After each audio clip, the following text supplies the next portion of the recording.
Everybody is on our app, so they clock in, clock out on our app. They walk into the space, our GPS picks up that they're on the space at the right time.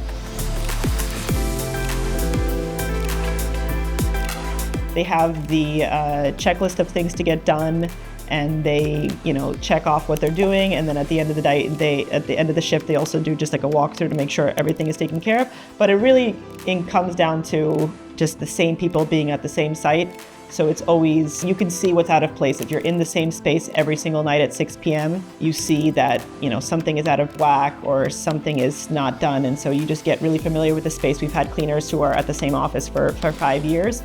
And it's just, like the back of your hand, like you instantly see. So when I do supervising sites, I also walk through and I know that they've moved some furniture. I know that the garbage is not in the right place. And so those kind of things are really apparent to someone who's, taking care of the space every single night. So that's our secret sauce. Reliable, same crews at the same spots.